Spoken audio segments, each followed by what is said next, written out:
in a lot of really, good companies like BrainStation, Shopify, Sony. And I was just wondering, okay, so like simple question first, like where did you find those opportunities? Were you like on Waterloo Works, or were you like constantly scouting for these opportunities yourself? Sure. Yeah, so quick correction. I have not worked at BrainStation before, only Shopify, PlayStation, and now Facebook, and then Okay. a bunch of startups on the side. So I decided to switch into design around end of third year, like 3B or 4A. So pretty late. And at that time, I got Sony and Waterloo Works because back then, which really was only like 4 or 5 years ago, like UX wasn't that competitive and wasn't that big. I Yeah. watched it, so truthfully, like the competition wasn't super strong. Hmm. But generally, like yeah, like I worked really hard to get my first internship, which is like my foot in the door. But afterwards, it became a lot easier. One decision I made that was really helpful and also a little bit risky at the time was I was going to pre med, but in my Yeah. last year, I was like so sure that I wanted to do design instead. So instead, I dropped all my classes and switched to my bird courses. And then I worked full time at PlayStation my last year as a contractor. And then I basically just did online classes on the weekend to just like barely pass because I knew it didn't really matter, but I needed Yeah. a visa. And I do know a couple other friends who are in the same scenario as me, but they chose to still like finish their degree and Hmm. still do like all the hard classes. And as a result, they couldn't focus on design as much.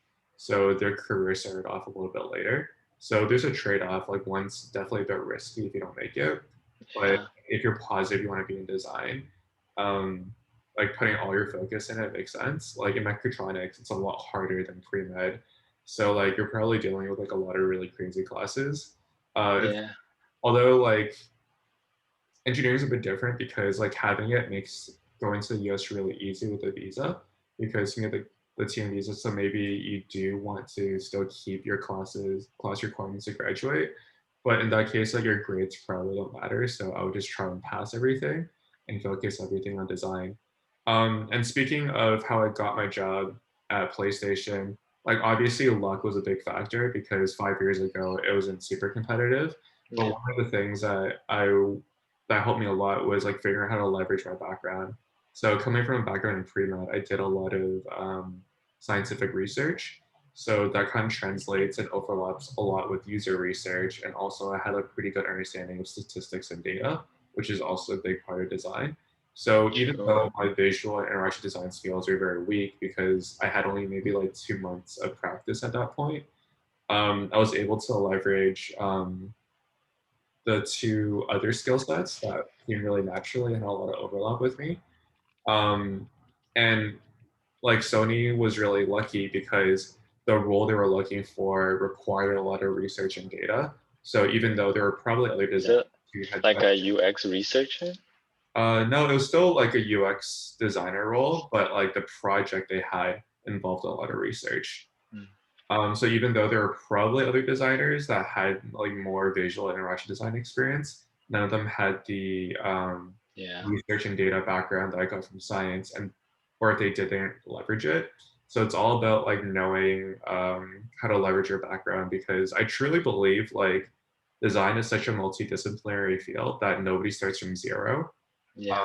Like you're always going to be able to leverage some part of your background, right? And then when people think skill set, they only think of technical skills. Obviously, there's soft skills, but there's like that third category called context. And within context, there's like domain knowledge, cultural context, and industry context. So, for example, context gathering is the first step for many, many design processes. So, Hmm. if you were to apply for, a robotics company like ClearPath as a UX designer, you would have a big competitive advantage over somebody without a mechatronics background. Or if you Yeah. want to apply to a company, based in Asia or China, or a company that wanted to build an office in like China, then if you know how to speak Chinese, that's also a really strong competitive advantage. And if you know the culture, that's also a strong competitive advantage. So, like, if you're having trouble finding your first job, think about what context and soft skills can leverage. Even if there's no like technical skills can leverage, there's always something. Does that make sense?